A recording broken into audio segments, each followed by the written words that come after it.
A long time ago, Chulapantaka was a king. As the king traveled through the city, perspiration rolled down his forehead. The king used his clean royal handkerchief to wipe his sweat. As he wiped it, the king noticed his clean handkerchief became soiled. This piece of cloth, though originally clean, has changed its nature, and because of this body of mine, has become soiled. Thus, the king realized and began to understand the concept of impermanence. The king further contemplated about the very nature of all things, and thought about how all things were subject to impermanence. He spent his days finding examples of impermanence in his life, and in the lives of his subjects. He saw the impermanence in lifeless objects, animals, and in humans. However, since there was no Buddha or Buddhism in the world, no one taught him how to internalize and apply it to himself and the concept of not-self. This alone was the main factor preventing the possibility of his enlightenment in that life. There are 3 factors needed in order for one to become enlightened. 1.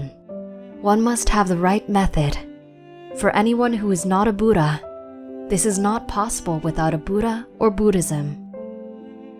2. One must have previously cultivated sufficient qualities and virtues. 3.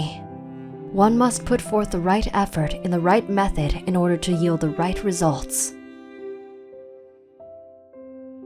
The king's mind was clouded by rebirths, and he was not able to remember his past lives. Deep in his mind, he had developed an affinity for the contemplation of impermanence. However, countless rebirths had prevented him from realizing this and continuing what he had already started. In his present rebirth, Chulapantaka was lucky to have been born in the time of the Gautama Buddha. A Buddha is able to peer into one's past and see all. He is able to see whether we have cultivated enough virtues to attain a level of enlightenment.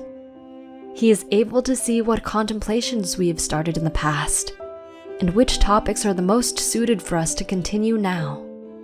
Once he points us in the right direction, all that is left is to exert right effort. The Buddha knew that Chulapantaka had success in a past life, contemplating impermanence by using a cloth as his medium. Therefore, by giving Chulapantaka a clean white cloth and telling him to recite a single word, the Buddha was providing him with a familiar medium and the means to awaken and continue his past contemplations. Then, once Chulapantaka exerted the right effort, insight followed. Having become an Arahant, Chulapantaka also unlocked supernormal abilities.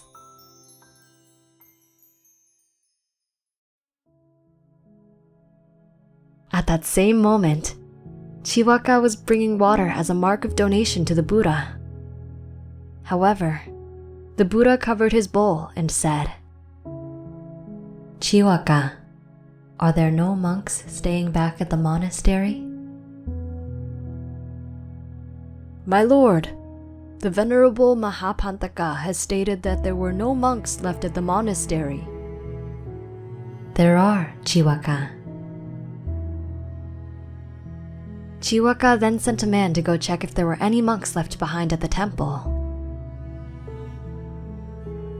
At that moment, Chulapantaka thought, "My brother said that there were no monks at the temple.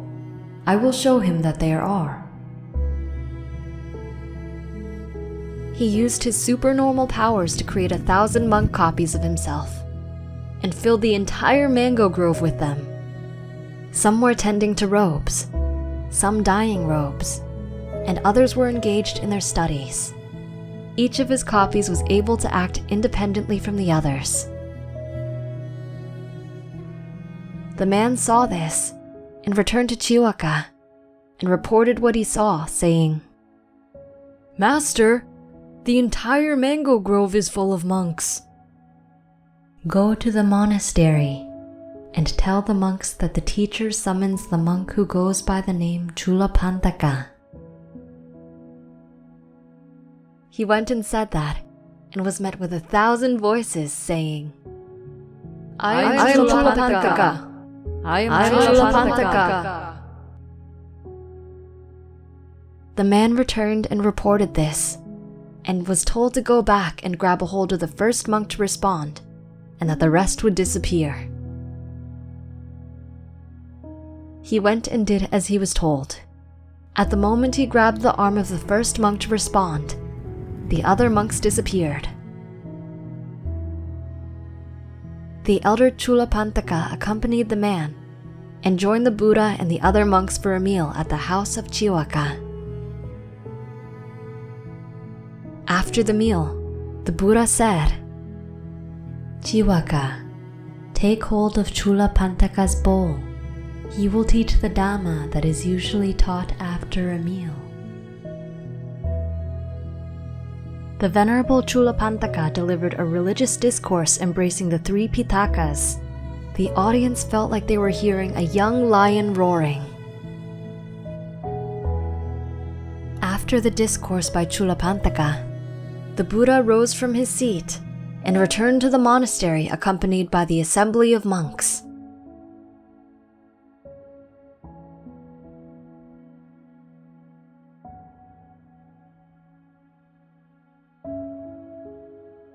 What did you learn from this story?